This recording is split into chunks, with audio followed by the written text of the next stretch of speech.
হ্যাঁ জি, একটা ব্যবসাতে লেগেছি। তো মোটামুটি উন্নতি হয়েছে।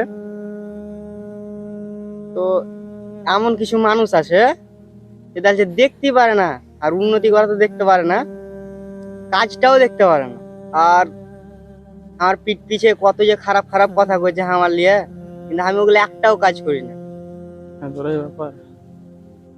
এই যে আমি একটা কাজে লেগেছি, মানুষ আমাকে দেখতেই পারে না, পাই নাকি এটা সে এসে চাকু মেরে দেয়। মানুষ এমন কেন করে যে, কি করবো? আমরাকে আমাকে কিছু কিছু সমাধান সমাধান দাও, দাও। কি কি করবো করবো আমরা আমরা? কहो। ব্যাপার হয়েছে তোর কি যেটা কি না, দুনিয়া, পৃথিবী, গ্রাম বর্তমানে এমনই হতে চলেছে।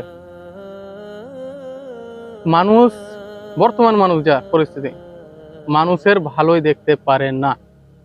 কিছু কিছু মানুষ আছে পারে না কি তোর গর্দনে এসে চাকু রেখে করে দেয়। আর তো আর কিছু কিছু মানুষ আছে দেখবি মনে হয় যে ভোলা, কিছু জানে না, কিন্তু ওরা যে তলে তলে কত ঘাস কাটে তুই টেরও পাবি না। এই কারণে দুনিয়ার কথা ভেবে লাভ নেই, কারণ দুনিয়া তোকে আগে বাড়তে দেবে না। তুই যে কাজে লেগেছিস, যেমন কাজ করছিস, করে চল যা। আর কে কি কইছে না কইছে ওগুলা না দেখে তুই আগে বাড়, না হলে লোকের কথা যদি ভাবিস কে এই করছে ও করছে, লোকের কাজই চুগলাম, এই লাইফ যদি ভাবি তো তুই আগাইতে পারবি না। ওই লেগে লোকের কথা বাদ দে, ওরা তো কোনোদিন আগাইতে পারবে না, হিংসে জ্বলে পুরোই মরতে হবে। আগেবার লোকের কথা বাদ দিয়ে চল ব্যবসা কর।